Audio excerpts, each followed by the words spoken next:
ಸ್ನೇಹಿತರೆ ನಮಸ್ಕಾರ. ಪ್ರತಿ ಭಾನುವಾರ ಶನಿವಾರ ಬಂತು ಅಂತ ಹೇಳಿದ್ರೆ ಸಹಜವಾಗಿ ಸ್ಪರ್ಧಿಗಳಲ್ಲಿ ಬಿಗ್ ಬಾಸ್ನ ಸ್ಪರ್ಧಿಗಳಲ್ಲಿ ಒಂದು ಆತಂಕ ಮನೆ ಮಾಡುತ್ತೆ.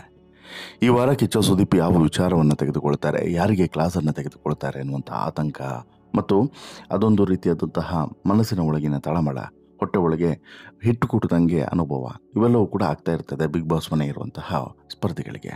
ಕಾರಣ ಏನು ಅಂತ ಹೇಳಿದ್ರೆ, ಇಡೀ ವಾರ ಇವರು ಮಾಡಿದಂತಹ ಪ್ರತಿಯೊಂದು ತಪ್ಪನ್ನು ಕೂಡ ಎಳೆ ಎಳೆಯಾಗಿ ಬಿಚ್ಚಿಡುವಂಥ ಕಿಚ್ಚ ಸುದೀಪ್ ಅವರು ಸರಿಯಾಗಿ ಚಾಟಿಯನ್ನು ಬೀಸ್ತಾರೆ.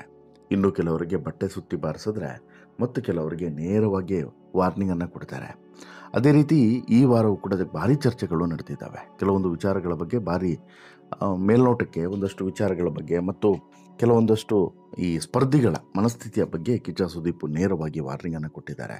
ಅದರಲ್ಲೂ ಕೂಡ ಈ ರಕ್ಷಿತ ಬಗ್ಗೆ ಇಲ್ಲ ಸಲ್ಲದ ಆರೋಪಗಳನ್ನು ಮಾಡಿದಂತಹ ಈ ಅಶ್ವಿನಿ ಗೌಡ ಮತ್ತು ರಾಶಿಕಾ ಇವರಿಬ್ಬರಿಗೂ ಕೂಡ, ಜೊತೆಗೆ ರಿಷಾ, ಇವರು ಮೂರೂ ಜನರ ಬಂಡವಾಳವನ್ನು ಕೂಡ ಬಯಲು ಮಾಡಿದ್ದಾರೆ.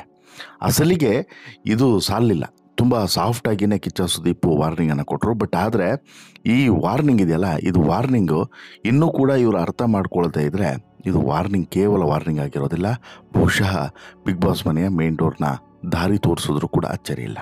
ಯಾಕೆ ಹೇಳ್ತಾ ಹೋಗ್ತೇನೆ. ಅದಕ್ಕಿಂತ ಮುಂಚೆ ನೀವಿನ್ನೂ ಕೂಡ ನಮ್ಮ ಚಾನಲನ್ನು ಸಬ್ಸ್ಕ್ರೈಬ್ ಮಾಡಿಲ್ಲ ಅಂದರೆ ದಯವಿಟ್ಟು ಕೂಡಲೇ ಸಬ್ಸ್ಕ್ರೈಬ್ ಮಾಡಿ ಸ್ನೇಹಿತರೆ. ಬಿಗ್ ಬಾಸ್ ಮನೆಯಲ್ಲಿ ಸಾಕಷ್ಟು ಜನ ಸ್ಪರ್ಧಿಗಳಿಗೆ ಮೇಯ್ನ್ ಟಾರ್ಗೆಟ್ ಯಾರು ಅಂತೇಳಿ ಕೇಳಿದ್ರೆ ಅದು Rakshita Shetty.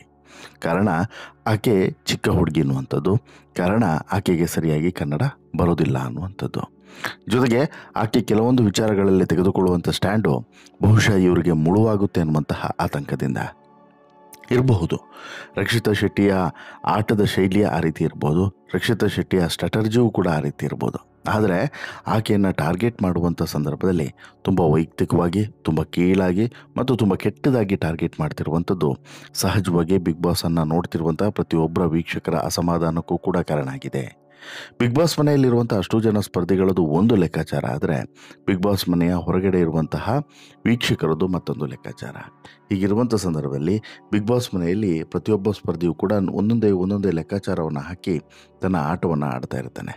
At the same time ಇಲ್ಲಿ ರಕ್ಷಿತಾ ಕೂಡ ಬಿಗ್ ಬಾಸ್ ಮನೆಗೆ ಆಟ ಆಡಲಿಕ್ಕೆ ಹೋಗಿರುವಂಥದ್ದು, ಅಲ್ಲಿ ಭಜನೆ ಮಾಡಲಿಕ್ಕೆ ಹೋಗಿರೋದಲ್ಲ. ಹಾಗಂದ ಮಾತ್ರಕ್ಕೆ ಇಲ್ಲಿ ಈಕೆಯ ಮೇಲೆ ಒಂದಷ್ಟು ಆರೋಪಗಳನ್ನು ಹೊರಿಸುವಂಥದ್ದು, ಅಂದರೆ ಆಕೆ ಫೇಕು, ಆಕೆ ನಾಟಕ ಮಾಡ್ತಿದ್ದಾಳೆ, ಆಕೆ ಅವಮಾನಿಸಿದ್ಲು, ಆಕೆ ಸುಳ್ಳು ಹೇಳ್ತಿದ್ದಾಳೆ, ಆಕೆ ಒಂದು ರೀತಿಯಲ್ಲಿ ಎಲ್ಲರೂ ಕೂಡ ಯಾಮರಿಸ್ತಿದ್ದಾಳೆ, ಇಂತಹ ಆರೋಪಗಳನ್ನು ಆಕೆ ಮೇಲೆ ಹೊರಿಸುವಂಥದ್ದು ಇದು ತುಂಬ ತಪ್ಪಾಗ್ತದೆ. ವೈಯಕ್ತಿಕವಾಗಿ ಆಕೆಯನ್ನು ಟಾರ್ಗೆಟ್ ಮಾಡುವಂಥದ್ದು. ಅದರಲ್ಲೂ ಇದಕ್ಕೆ ಪ್ರಮುಖವಾದಂಥ ಕಾರಣಕರ್ತರು ಯಾರು ಅಂತೇಳಿ ಕೇಳಿದರೆ ನೋ ಡೌಟ್ ಅಶ್ವಿನಿ ಗೌಡ. ಈ ರೀತಿ ರಕ್ಷಿತಳನ್ನು ವೈಯಕ್ತಿಕವಾಗಿ ಟಾರ್ಗೆಟ್ ಮಾಡ್ತಿರುವಂತಹ ಅಶ್ವಿನಿ ಗೌಡಗೆ ಸಾಥನ್ನು ಕೊಡ್ತಾ ಇರುವಂಥದ್ದು ಒಂದು ಕಡೆ ರಿಷಾ, ಮತ್ತೊಂದು ಕಡೆ ರಾಶಿಕಾ. ಅದರಲ್ಲೂ ಕೂಡ ಕಿಚ್ಚ ಸುದೀಪ್ ಅವರು ರಿಷಾಗೆ ನೇರವಾದಂಥ ವಾರ್ನಿಂಗನ್ನೇ ಕೊಟ್ಟಿದ್ದಾರೆ. ನೋಡಿ, ನೀವು ಬಿಗ್ ಬಾಸ್ ಮನೆಯ ಒಳಗಡೆ ಹೋಗುವಾಗ ಆ ಒಂದು ಕೋಲನ್ನು ಹಿಡ್ಕೊಂಡು ಅಥವಾ ಬ್ಯಾಟನ್ನು ಹಿಡ್ಕೊಂಡು ಯಾರ್ಯಾರ ಮುಖದ ಮಡಿಕೆಗೆ ಏನು ಅಂತೇಳಿ ಹೇಳಿ ಹೊಡೆದಿದ್ರಿ ಅನ್ನೋದನ್ನು ನೆನಪಿಸ್ಕೊಳ್ಳಿ. ನೀವು ಒಳಗಡೆ ಹೋಗುವಾಗ ಹೇಗಿದ್ರಿ, ಈಗ ಹೇಗಿದ್ದೀರಾ ಅನ್ನೋದನ್ನು ನೀವೇ ಒಂದು ರೀತಿಯಲ್ಲಿ ನಿಮ್ಮನ್ನೇ ನೀವು ಅನಲೈಸ್ ಮಾಡ್ಕೊಳ್ಳಿ. ಹಾಗೆಯೇ ಇಲ್ಲಿ ಎಲ್ಲರೂ ಕೂಡ ಫೇಕೇ ಇದ್ದೀರಾ, ಯಾರೂ ಕೂಡ ಪ್ರಾಮಾಣಿಕರಾಗಿಲ್ಲ.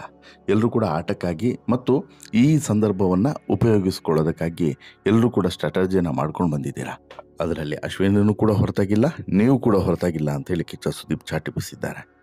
ಅಲ್ಲಿಗೆ ರಕ್ಷಿತಾ ಶೆಟ್ಟಿ ಅವರನ್ನು ಈ ವಾರ ಬಿಗ್ ಬಾಸ್ ಮನೆಯಲ್ಲಿ ಸಾಕಷ್ಟು ಟಾರ್ಗೆಟ್ ಮಾಡಲಾಯಿತು. ರಕ್ಷಿತಾ ಶೆಟ್ಟಿ ಅವರು ಎಲ್ಲ ವಿಚಾರಲ್ಲೂ ಕೂಡ ಮೂಗು ತೋರಿಸ್ತಾರೆ ಅಂತೇಳ್ಬಿಟ್ಟು ಅನೇಕರು ದೂರಿದ್ರು. ಇನ್ನು ಈ ವಿಚಾರವನ್ನು ಅಶ್ವಿನಿ ಗೌಡ, ರಾಶಿಕಾ ಶೆಟ್ಟಿ, ರಿಷಾ ಅವರು ಪದೇ ಹೇಳ್ಕೊಂಡು ಬಂದಿದ್ರು. ಯಾಕಂತ ಹೇಳಿದ್ರೆ ಇವರು ಮೂರು ಜನರದ್ದು ಒಂದು ಟೀಮ್ ಆಗಿದೆ. ಈ ವಿಚಾರವೇ ವೀಕೆಂಡ್ನಲ್ಲೂ ಕೂಡ ಚರ್ಚೆಗೆ ಬಂದಿದೆ. ಇನ್ನು ಈ ವಿಚಾರದ ಬಗ್ಗೆ ಇನ್ನುಳಿದವ್ರ ಹತ್ರ ಕೇಳಿದಾಗಲೂ ಕೂಡ ಯಾರೂ ಕೂಡ ಇದಕ್ಕೆ ಸಮ್ಮತವನ್ನು ವ್ಯಕ್ತಪಡಿಸಲಿಲ್ಲ. ರಾಶಿಕಾ, ರಿಷಾ ಮತ್ತು ಅಶ್ವಿನಿ ಗೌಡ ಈ ಮೂರು ಜನ ಕೆಲಸಕ್ಕೆ ಬಾರದೇ ಇರೋವಂಥ ತ್ರಿಮೂರ್ತಿಗಳಿದ್ದಾರಲ್ಲ ಮನೆ ಹಾಳರು, ಇವರು ಮೂರು ಜನರಿಗೆ ಬಿಟ್ಟರೆ ಬೇರೆ ಯಾರಿಗೂ ಕೂಡ ಈ ರೀತಿ ಅನ್ನಿಸ್ಲೇ ಇಲ್ಲ. ರಕ್ಷಿತಾ ಬಗ್ಗೆ ಇರುವಂಥ ದೂರುಗಳು ಏನು ಅಂತ ಹೇಳಿಬಿಟ್ಟು ಸ್ಪರ್ಧಿಗಳ ಬಳಿ ಕೇಳಿದಾಗ ಇದಕ್ಕೆ ಉತ್ತರಿಸಿದಂಥ ಅಶ್ವಿನಿ ಗೌಡ ಅವರು ಕಲಾವಿದರಿಗೆ ಅವಮಾನ ಮಾಡಿದ್ದಾರೆ ಅಂತೇಳಿ ಸುಳ್ಳು ಹೇಳ್ತಾರೆ. ಅವರು ಮಾಡಿದ್ದು ಸರಿಯಿಲ್ಲ ಅಂತಲೂ ಕೂಡ ಎರಡನೇ ಸುಳ್ಳು ಹೇಳ್ತಾರೆ. ರಿಷಾ ಗೌಡ ಅವರು ಕೂಡ ರಕ್ಷಿತಾ ಶೆಟ್ಟಿ ಬಗ್ಗೆ ಅಪಸ್ವರನ್ನು ತೆಗಿತಾರೆ. ರಕ್ಷಿತಾ ವಾರದ ದಿನ ಒಂದು ರೀತಿ ಇರ್ತಾರೆ, ವೀಕೆಂಡ್ನಲ್ಲಿ ಮತ್ತೊಂದು ರೀತಿ ಇರ್ತಾರೆ ಅಂಥೇಳಿ ದೂರ್ತಾರೆ. ಇನ್ನು ಇದೆಲ್ಲದಕ್ಕೂ ಕೂಡ ಸುದೀಪ್ ಒನ್ ಬೈ ಒನ್ ಉತ್ತರವನ್ನು ಕೊಡ್ತಾ ಹೋಗ್ತಾರೆ. ನೋಡಿ, ಜನ ನೋಡ್ತಾ ಇರ್ತಾರೆ, ಶನಿವಾರ ನಾನು ಬೆಸ್ಟಾಗಿ ಕಾಣಬೇಕು ಅಂಥೇಳಿ ಅಂದಿರುತ್ತೆ. ಅದಕ್ಕೆ ಎಲ್ಲರೂ ಕೂಡ ಈ ರೀತಿಯಾಗಿ ಇರಬಹುದು, ಮುಖವಾಡನ ಹಾಕ್ಕೊಂಡಿರ್ತಾರೆ ಅಂತೆಲ್ಲ ಹೇಳುವಂಥ ನೀವು ಶನಿವಾರ ಬೇರೆದೇ ರೀತಿ ಇರ್ತೀರ. ಅವ್ರಿಗೆ ಹೇಳುವಂಥ ನೀವು ಕೂಡ ಅದನ್ನು ಅನುಸರಿಸ್ಬೇಕಲ್ವಾ. ಒಳಗೆ ಹೋಗುವಾಗ ರೋಷಾವೇಶದಲ್ಲಿದ್ದಂಥ ರಿಷಾ ಈಗ ಒಳಗೆ ಹೋದ್ಮೇಲೆ ಬೇರೆ ರೀತಿಯಾಗಿದ್ದೀರಾ, ಹಾಗಾದರೆ ಇದೇನು ಅನ್ನುವಂಥ ಪ್ರಶ್ನೆಯನ್ನು ಕೂಡ ಕೇಳಿದ್ದಾರೆ.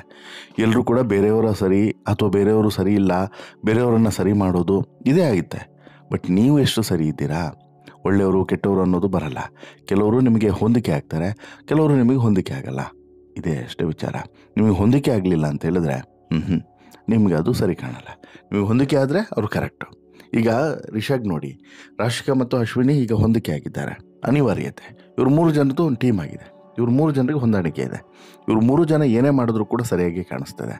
ಈ 3 ಜನನನ್ನು ಹೊರತುಪಡಿಸಿ ಈಗ ಟಾರ್ಗೆಟ್ ಆಗಿರುವಂಥ ರಕ್ಷಿತಾ ಅಥವಾ ಗಿಲ್ಲಿ ಇವರೆಲ್ಲ ಏನಾದರೂ ಮಾಡಿದ್ರು ಅಂತ ಹೇಳಿದ್ರೆ ಅದು ತಪ್ಪಾಗಿ ಕಾಣ್ತದೆ.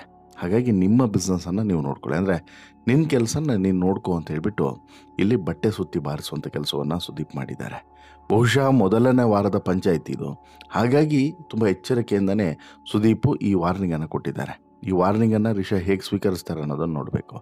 ಇಲ್ಲ ಸುದೀಪ್ ಅವರು ಹಿಂತಿರುಗಿ ಹೋದ ತಕ್ಷಣ ಪುನಃ ಅದೇ ಕೆಲಸವನ್ನು ಶುರು ಮಾಡಿದರೆ ಅಥವಾ ಅದೇ ಬುದ್ಧಿಯನ್ನು ಪ್ರದರ್ಶನ ಮಾಡಿದರೆ ಮತ್ತೆ ಚಾಟಿ ಬೀಸೋದ್ರಲ್ಲಿ ಡೌಟ್ ಇಲ್ಲ, ಮತ್ತೆ ಟಾರ್ಗೆಟ್ ಮಾಡೋದ್ರಲ್ಲಿ ಡೌಟೇ ಇಲ್ಲ, ಮತ್ತೆ ರಿಷಾ ಬಂಡವಾಳ ಬಯಲು ಮಾಡೋದ್ರಲ್ಲೂ ಕೂಡ ಅನುಮಾನ ಇಲ್ಲ.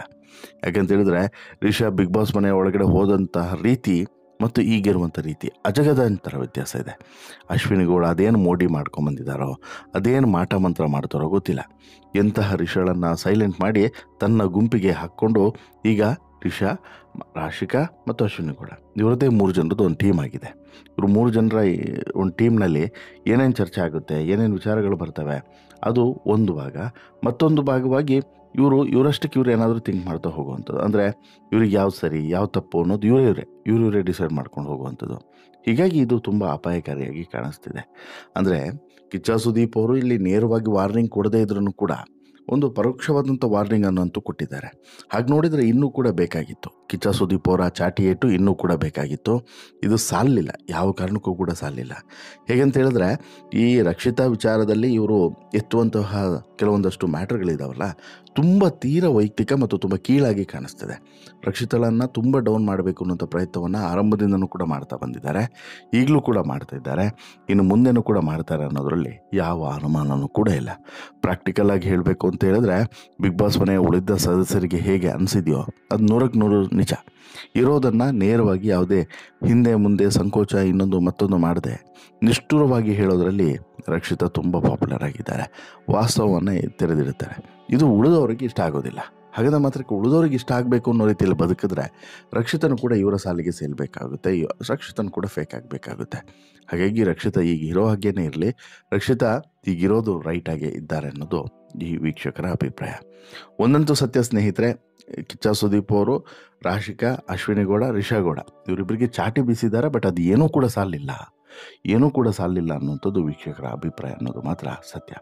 ಇನ್ನಾದರೂ ಇವ್ರು 3 ಜನ ಬದಲಾಗುವಂಥ ಪ್ರಯತ್ನವನ್ನು ಬದಲಾಗ್ತಾರ ಕಾದು ನೋಡಬೇಕು. ನಿಮಗೇನು ಅನಿಸುತ್ತೆ ಸ್ನೇಹಿತರೆ ಈ ಎಲ್ಲ ಬೆಳವಣಿಗೆಗಳ ಬಗ್ಗೆ ನಿಮ್ಮ ಅಭಿಪ್ರಾಯ ಏನು? ದಯವಿಟ್ಟು ನಿಮ್ಮ ಅಭಿಪ್ರಾಯವನ್ನು ಕಮೆಂಟ್ ಮಾಡಿ ತಿಳಿಸಿ. ಜೊತೆಗೆ ಈ ಸ್ಟೋರಿ ಇಷ್ಟ ಆಯಿತು ಅಂತ ಹೇಳಿದ್ರೆ ಲೈಕ್ ಮಾಡಿ, ಶೇರ್ ಮಾಡಿ, ಚಾನಲ್ಗೆ ಸಬ್ಸ್ಕ್ರೈಬ್ ಆಗೋದನ್ನು ಮರಿಬೇಡಿ. ಧನ್ಯವಾದ.